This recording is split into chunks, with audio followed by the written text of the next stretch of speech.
한글 자막을 보시려면 화면을 터치한 뒤에 우측 상단에 있는 CC를 클릭하시기 바랍니다.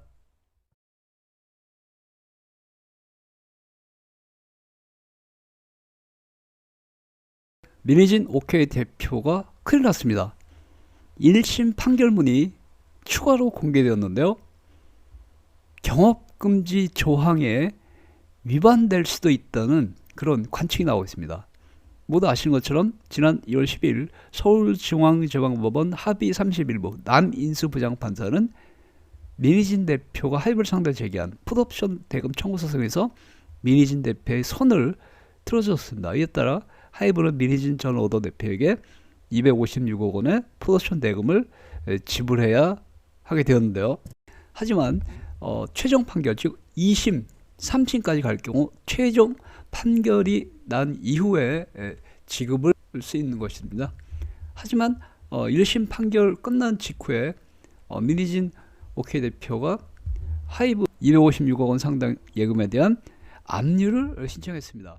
그래서 1심 판결만 가지고도 필요한 경우에는 미리 가집행을 할 수 있다, 이런 이제 조항이 있기 때문에 아직 최종 확정 판결이 나지도 않았는데 민희진 OK 대표가 하이브 예금에 대한 압류를 신청한 것입니다. 하지만 법원은 민희진 OK 대표의 하이브 예금에 대한 압류 신청을 거부하였죠. 왜냐하면 하이브가 민희진 OK 대표가 압류 신청할 걸 미리 예상하고 강제 집행 정지, 즉 압류 정지 신청을 미리 제기해 놨었기 때문입니다.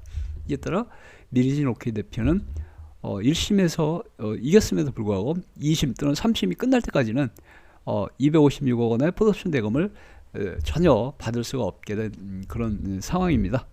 자, 그런데요, 민희진 OK 대표가 하이브를 상대로 재판에서 이제 1심에서 이겨서 엊그저께 기자회견도 개최하고 자신의 256억 원을 포기하겠다, 대신에 하이브도 자신에 대한 모든 손해배상 청구 소송을 포기해라, 이렇게 이제 제안을 했지 않습니까? 그랬는데 결과적으로는 이제 하이브가 바로 법원에 공탁금을 납부하면서 민희진 OK 대표의 제안을 일거에 거부했다, 이런 이제 관측이 나오고 있습니다.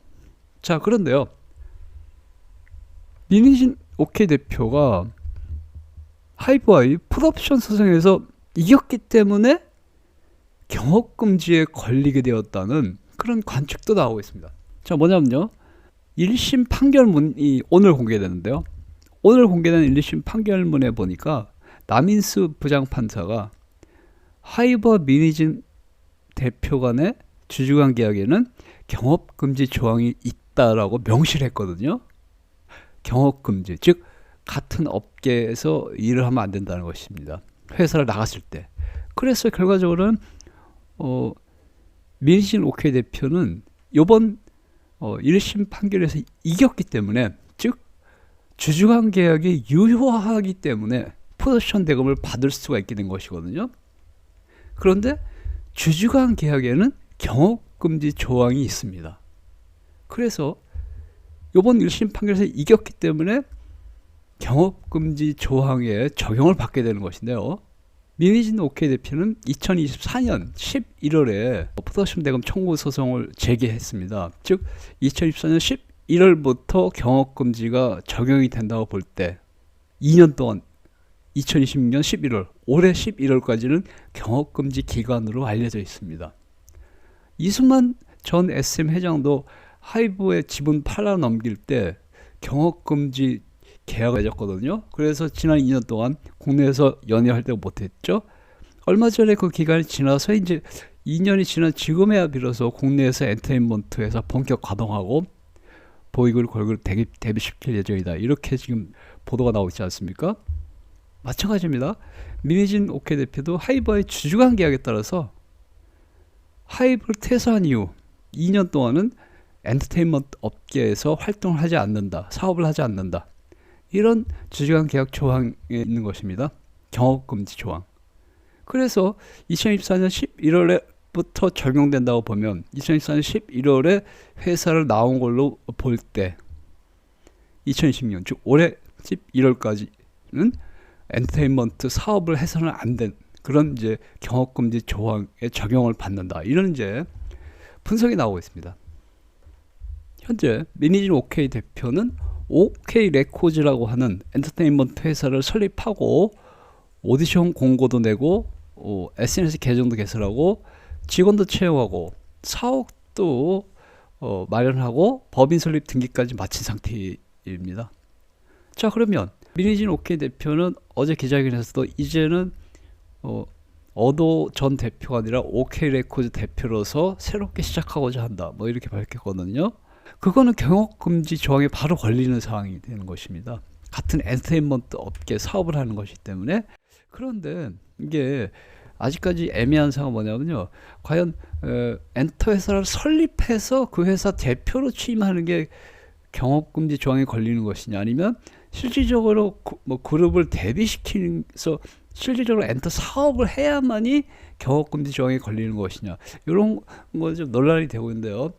OK 레코드라는 회사 설립하고 뭐 직원 채용하고 법인 설립 등기까지는 경업금지 조항에 걸리지 않는다선 치더라도 본격적으로 보이그룹이나 걸그룹을 대비시키기 위한 작업에 들어가는 순간 바로 경업금지 조항에 걸리게 된다, 이런 관측이 많거든요. 그렇다면 바로 얼마 전에 OK 레코드라는 회사 이름으로 오디션 공고를 냈지 않습니까? 그 오디션 공고부터 이제 엔터 사업에 참여하는 걸로 보는 관측이 되었습니다. 그 시점부터 엔터 사업에 들어간 걸 봐서 경업금지 조항에 걸리는 것이다, 이런 이제 분석이 나오고 있습니다. 이에 따라 본격적인 OK 레코드에서 보이그룹이나 걸그룹을 모집해서 훈련시키고 데뷔시키는 거 올해 11월까지 해서는 안 되는 그런 주주관계약의 경업금지 조항 적용을 받게 된다. 자, 이런 관측이 이제 대부분입니다. 그래서 만약에 지난 2월 12일에 풋옵션 소송에서 졌으면 256억 원을 안 받게 되었으면 주주관계약이 무효라는 거거든요. 그래서 민희진 OK 대표가 졌을 경우는 주주관계약이 무효가 되기 때문에 경업금지 조항도 사라지는 겁니다. 그러면 지금 OK 레코드 대표로서 얼마든지 보이그룹 걸그룹을 모집하고 사업을 시작하고 뭐 데뷔시키고 막 해도 전혀 문제가 없는 거죠. 그런데 지난번에 1심 판결에서 이겼기 때문에, 즉 주주관 계약이 유효하다는 판결이기 때문에, 즉 주주관 계약에 있는 경업금지 조항이 유효하다는 판결이기 때문에 올해 11월까지는 엔터 사업을 해서는 안 되는 그런 아이러니한 상황에 처하게 된 것입니다.